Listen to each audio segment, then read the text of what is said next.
Vous faites très bien de nous rejoindre sur Afro Info D143. Dans cette production, nous vous parlons spécialement du football. Alors qu'on s'approche de la trêve internationale du mois de mars, les Léopards de la RDC ne feront pas de stage de préparation. Dans une sortie médiatique le week-end dernier, les team managers Dodo Landou a évoqué plusieurs sujets autour de la sélection nationale congolaise, notamment l'annulation du stage de préparation et l'arrivée de quelques buts nationaux. Restez avec nous, on revient avec les détails.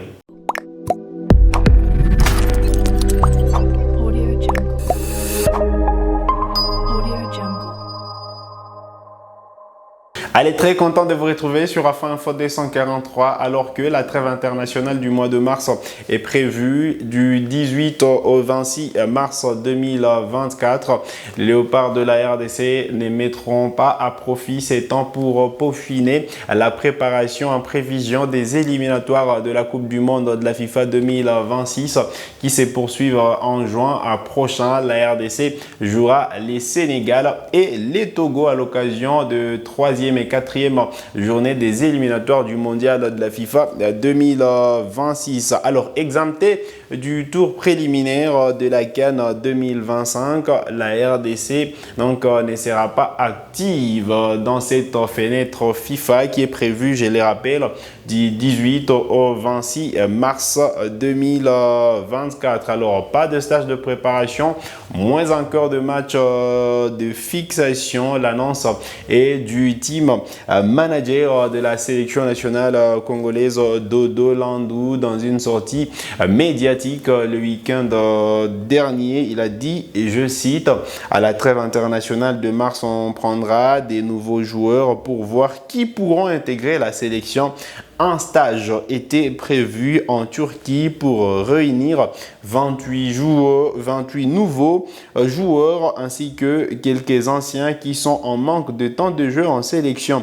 Mais le sélectionneur a dû annuler ce stage par manque d'accord avec le gouvernement, a expliqué Dodo Landou. Et donc, il n'y a pas eu d'accord entre le gouvernement et voilà, et la sélection. Et donc, le staff technique, justement, pour tenir ces stages de préparation qui devraient avoir lieu en Turquie. Et donc, le sélectionneur a jugé bon d'annuler ce stage de préparation. Sûrement pas une bonne nouvelle pour la sélection nationale congolaise qui se prépare justement à en découdre face à la meilleure nation de football en Afrique, le Sénégal, en juin prochain. Ce sera en début du mois de juin, soit le 3 ou le 4 juin prochain. Ce sera un déplacement d'ailleurs avant de recevoir le Togo à Kinshasa le 10 juin prochain. Donc avant cette sortie, la seule fenêtre FIFA qui a, c'est celle de ce mois de mars, et la RDC devrait mettre à profit ces moments-là, question d'intégrer les nouveaux ou encore justement créer une certaine ambiance du groupe avant ces échéances importantes qui se profilent à l'horizon. Malheureusement, donc la RDC ne pourra pas tenir ce stage de préparation. Alors, on a évoqué plusieurs jeunes joueurs. Dodo Landou a évoqué justement plusieurs jeunes joueurs qui devraient intégrer la sélection. Ceux qui étaient avec les Léopards, la sélection I21. Là, on sous-attend justement l'arrivée en sélection de Noah Sadiki qui depuis un moment prend la place des titulaires avec l'Union Saint-Gilloise en première division belge. Pourquoi pas les jeunes Metigno également qui pourraient rejoindre la sélection nationale. Question de préparer l'avenir et l'annonce justement du portier, un gardien de but qui devrait rejoindre la sélection nationale congolaise. Il était déjà là, Timothy Fayulu. On en a parlé il y a quelques jours sur ce plateau. Lui qui veut vraiment revenir en équipe nationale de la RDC. Alors, à ce sujet, Dodo Landou a dit, je cite, « Nous devons faire une revue d'effectifs, renforcer certains postes. En 2021, Timothy Fayulu avait déjà accepté de jouer pour la RDC. On a été en concurrence avec les Suisses pour lui, tout comme pour Piquet. J'ai parlé avec Fayulu il y a 3 jours. il sera là à expliquer. Dodo Landou, le team manager de la sélection nationale congolaise, et donc Timothy Fayulu, lui, qui a émis les vœux de rejouer avec la sélection nationale congolaise après avoir tourné les dos au léopard, justement, juste pour évoluer avec la sélection I-21, je crois, justement, de la Suisse.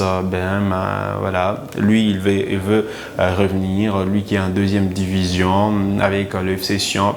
On est certain qu'il sera en première division avec cette formation qui occupe la première place de la deuxième division suisse. Mais voilà, là, c'est un avis personnel. Je vois des gens commencer justement à critiquer ces retours en sélection de Timothy Fayulu.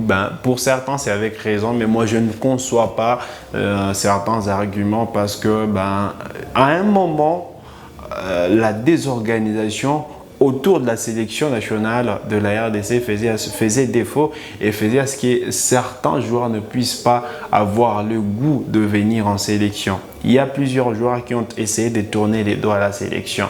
Là, je parle de certains joueurs qui étaient déjà là, qui à un moment, ils s'étaient dit j'arrête parce que l'environnement dans lequel on évolue n'est pas propice. Là, je parle de Gaël Kakuta. D'ailleurs, il a fait une sortie récemment, lui qui estime qu'il pensait arrêter à un moment parce que ça n'allait pas. Il y a Maswaku qui s'était plaint, à l'époque Paul-José Mpoku qui s'était plaint, Bakambu également qui avait dit qu'il arrêtait un tout petit peu avec la sélection à un moment. Alors, quand on voit tout cela et vous avez la possibilité d'évoluer avec la Suisse, un joueur professionnel dans la tête, il s'est dit certes que voilà, j'ai besoin de jouer pour mon pays, mais voilà, la Suisse également, c'est mon pays.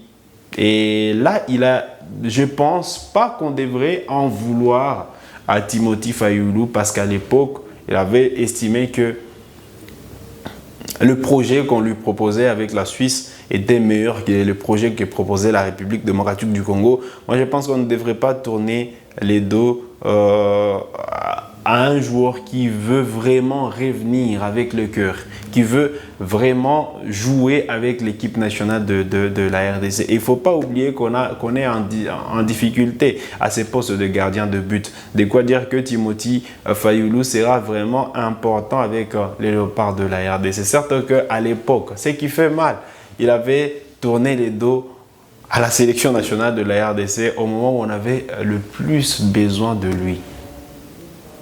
C'est ce qui fait mal pour certains, mais on espère que cette fois, il est décidé parce qu'il ne faudrait pas qu'il soit juste là parce que la RDC a pris de l'envergure après la dernière Coupe d'Afrique des Nations parce que la RDC, ça se prépare bien depuis un moment, depuis que Sébastien Desabre est là. On sent que les choses tournent normalement. Alors, je ne voudrais pas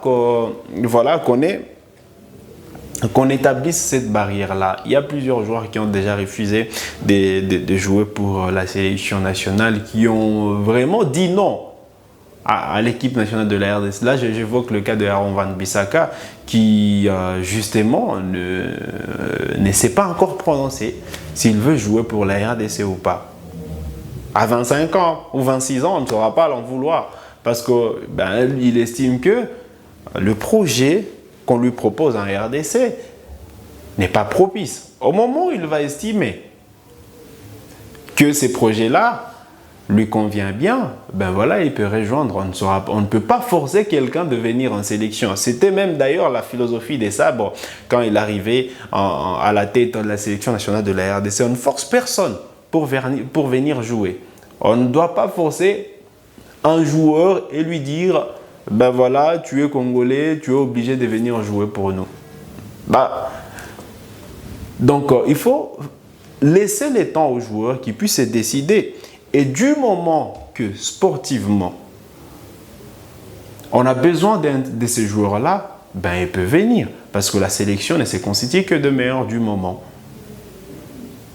Si on estime aujourd'hui que Timothy Fayulu, c'est le joueur qu'il faut au poste de gardien de but, après la blessure de de Lionel Mpassi qui sera éloigné des terrains environ 5 à 6 mois, ben, si Timothy sera un renfort important en sélection, pourquoi refuser? Pourquoi tourner les dos à ces buts nationaux qui veut vraiment venir jouer pour les Léopards de la RDC?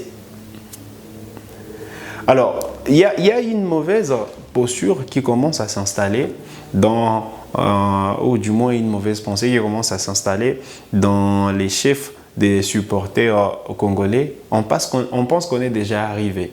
Après cette dernière Coupe d'Afrique des Nations, après quelques prestations, on pense que voilà, tout est bien, on pense que tout a été refait, mais il y a beaucoup de choses à refaire dans cette sélection nationale de la RDC. Et aujourd'hui, commencer à tourner les dos, commencer à s'enorgueillir et penser que voilà, on est arrivé, ben là, ça coince quelque part. Alors, je vais prendre un exemple avec le joueur Cyril Ngonge de Naples. Certes qu'il a des origines congolaises.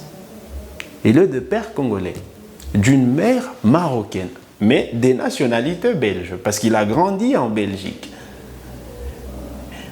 La RDC a le droit de s'intéresser à ces joueurs-là, Cyril Ngonge, parce que il est d'origine congolaise. Mais pour la petite histoire, Cyril Ngonge a connu son père il y a de cela 4 ans, donc en 2020. Il a grandi avec sa mère qui est marocaine. Il a grandi en Belgique. Si ce joueur-là, certes qu'il est de père congolais, décide de se dire moi, mon premier choix, ce n'est pas le Congo. Est-ce qu'il faudra en vouloir à ces joueurs-là? Et si dans le futur, à un moment donné, on décide de se dire, ce joueur-là, il est important, certes, pour nous à cette époque précise, et il pourra jouer avec, et il veut jouer avec nous. On ne saura pas tourner les dos à ces joueurs-là. Sûrement. On a eu plusieurs joueurs on a aujourd'hui plusieurs joueurs qui ont évolué avec les équipes d'âge de la France, avec les équipes d'âge de la Suisse. D'ailleurs, Charles Piquel que nous avons aujourd'hui, il était réserviste dans la dernière Coupe du Monde avec la Suisse. Donc, il suffisait qu'un joueur se blesse, qu'on ait vraiment besoin de lui et il allait jouer pour la Suisse et non pour la République démocratique du Congo. Donc, il faut qu'on fasse la part des choses. Et si un joueur veut venir réellement, même si autre temps il avait tourné les dos à la sélection, s'il est vraiment déterminé et qu'il correspond au projet et que sportivement et collectivement on a besoin de lui, pourquoi fermer la porte à ces joueurs-là? Donc moi je pense que Timothy Fayulu, on devait comprendre sa situation en tant que joueur professionnel. Là qu'on propose mieux, on y va, sûrement. On y va. Même si aujourd'hui on peut se dire, ouais, lui il a fait le choix du cœur, lui il a fait de la RDC le premier choix. Ouais, c'est facile de le dire quand on n'est pas footballeur professionnel. C'est facile aujourd'hui de critiquer Timothy Fayulu, mais se mettre à sa place. Quand tout allait mal avec la sélection nationale de la RDC, quand on ne se qualifie pas à la CAN, justement pour Fayulu, on avait besoin de lui parce qu'on allait à la CAN 2021 en Égypte. Non, à la CAN 2019, je crois, si je ne me trompe pas. On s'est préparé à la CAN justement 2021. Là, on avait certainement réellement besoin de lui. Mais il ne faut pas oublier qu'il y a eu des moments difficiles avec cette sélection et certains binationaux ne voulaient plus venir, qui étaient déjà là. Alors, que dire de ces jeunes joueurs qui ont encore la possibilité de voir ailleurs? Alors, il faut qu'on fasse la part des choses. Je ne sais pas si j'ai tort ou si j'ai raison. J'attends vos commentaires. J'attends vos réactions en commentaire et ce que vous pensez justement de l'arrivée des binationaux et on pourra décortiquer ensemble justement cette situation. Alors c'était l'essentiel à retenir dans cette production sur Afro Info D143. nous arrivons au terme justement de cette production. L'essentiel à retenir, c'est qu'il n'y aura pas de stage, même s'il faudra attendre quand même une communication de la FECOFA. Certes que les team managers, c'est quand même une bouche autorisée, mais on attend une confirmation de la FEDE pour savoir s'il y aura vraiment quelque chose, si on pourra proposer aux joueurs quelque chose. Question justement d'être en jambe à partir du mois de juin, parce que là, il faudra jouer le Sénégal, la grande équipe du Sénégal, et les Togo à Kinshasa. Donc voilà, tout pour cette production sur Afro Info 243. Vous êtes de nouveau à la chaîne. Cliquez sur s'abonner, activez la cloche des notifications pour ne manquer aucune de nos prochaines publications. Likez cette vidéo si elle vous a plu et merci de nous avoir suivis.